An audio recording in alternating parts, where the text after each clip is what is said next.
On a tense Monday evening in February 2026, as the search for Nancy Guthrie stretched forward with no public resolution, attention briefly turned to something unexpected. Reflections shared privately by Tom Brokaw. The longtime former anchor of NBC Nightly News has largely stepped back from public commentary in recent years, so even second-hand accounts of his thoughts carried weight. According to those present, Brokaw spoke not about investigative details or ransom deadlines, but about character, specifically the character of Savannah Guthrie. In a moment when speculation could easily spiral into sensationalism, what emerged instead was something far more human. An observation about resilience, expectation, and the complicated bond between a mother and daughter under unimaginable strain. It was not an exposé, it was a meditation on strength and on what that strength sometimes costs. Strength learned, early Brokaw reportedly described Savannah as someone shaped profoundly by her upbringing. Nancy Guthrie, widowed while raising her children, became the emotional and practical anchor of the family. Those who have followed Savannah's public life know she has often spoken about her mother's steadiness and discipline. Brokaw's reflections suggested that this steadiness became a template, one that emphasized composure, preparation, and perseverance. In his view, Savannah's calm presence during the search is not a performance but a lifelong practice. Some families teach emotional expressiveness, others teach endurance. Neither approach is inherently right or wrong, but both leave lasting imprints. Watching Savannah address the public with measured clarity, Brokaw saw not detachment, but training. A daughter applying lessons learned decades ago, now under the harshest spotlight imaginable. The language of composure public appeals from families in crisis often vary widely in tone. Some are raw and tearful, others are structured and deliberate. Savannah's statements have leaned toward the latter, thanking supporters, acknowledging law enforcement, and speaking directly but calmly. Brokaw reportedly interpreted this not as emotional distance, but as disciplined communication. As a veteran journalist, he understands the difference between chaos and clarity on camera. He suggested that Savannah may believe composure honors her mother's values. Whether one agrees with that interpretation or not, it highlights something important. People cope differently.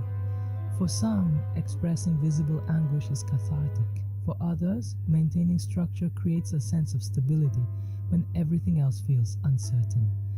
In moments of crisis, those coping styles can be misunderstood by observers who expect grief to look a certain way. The burden of being the strong one, families often assign unspoken roles. One sibling becomes the peacemaker, another the protector, another the achiever. In Brokaw's telling, Savannah has long carried the role of the steady one, the daughter who meets expectations and keeps moving forward. That role can be empowering, but it can also become heavy. When a parent faces danger, the strong one may feel an added responsibility to remain upright for everyone else. Brokaw reportedly framed this not as pressure imposed harshly, but as a legacy of survival passed from mother to child. Nancy endured profound loss early in her life. She modeled resilience as a necessity. Now, Savannah appears to be drawing from that same well. Observers may see polish. Brokaw saw inheritance, control in a world without answers. One of the most difficult aspects of an ongoing disappearance is the absence of control. Families cannot dictate timelines or outcomes. In such circumstances, maintaining control over one's words and demeanor may feel like the only available anchor.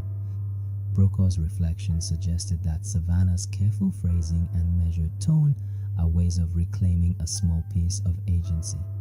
For a journalist accustomed to guiding conversations, stepping into the role of subject rather than interviewer must feel disorienting. Control over messaging may offer structure in a situation otherwise defined by uncertainty. That does not imply calculation or concealment. It reflects a coping strategy. When the external world becomes unpredictable, people often tighten their internal discipline. Love expressed through expectation. Brokaw's comments also touch on a universal theme: how love is communicated. Some parents express affection through overt praise and emotional reassurance. Others express it through standards and belief in capability. Nancy, by many accounts, believed in her children's strength. Brokaw suggested that Savannah internalized this belief deeply. In that framework, staying composed might feel like honoring her mother, rather than suppressing herself. It is important to approach such interpretations carefully. Parenting philosophies are complex and multifaceted, and no outside observer sees the whole picture. Still, the broader point resonates. Children often continue seeking parental approval long into adulthood, especially during pivotal moments.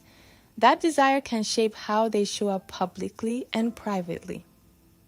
Avoiding the trap of overinterpretation. While Brokaw's reflections offer insight into personality and upbringing, they do not provide evidence about the circumstances of Nancy's disappearance. It is essential to separate psychological interpretation from investigative fact. The search remains grounded in law enforcement work, forensic analysis, and verified leads. Speculating that composure signals hidden knowledge or concealed truths risks unfair conclusions. Emotional style is not proof of involvement, innocence, or guilt. It is simply one aspect of human behavior. Responsible coverage acknowledges that difference. Brokaw's perspective, as described, focused on character rather than conspiracy. That distinction matters. The cost of invincibility. If there was a cautionary thread in Brokaw's remarks, it was this: relentless invincibility can be exhausting. Being the reliable one, the composed one, the achiever, these roles can feel sustaining until a crisis exposes their limits. Grief, fear, and uncertainty do not disappear simply because someone maintains a steady voice. They often move inward. Brokaw reportedly expressed hope that, regardless of outcome, Savannah might one day feel permission to set down some of that armor. That sentiment speaks to a broader truth about public figures. The audience sees competence, the individual feels strain. In prolonged crises, even the strongest routines can fray. Compassion requires recognizing that unseen effort. Waiting in the silence. As February nights pass in Tucson and the search continues, the broader public watches from afar. It is tempting to analyze every gesture and sentence. Yet the most meaningful response may be restraint, allowing investigators to work and the family to process without amplifying conjecture. Brokaw's reported reflections ultimately circle back to something simple. A daughter shaped by a formidable mother, now trying to navigate fear with the tools she was given. Whether those tools are enough is a question only time can answer. For now, the silence remains. In that silence is hope, worry, and a family doing its best to endure. Strength may be visible on camera, but humanity is always present beneath it.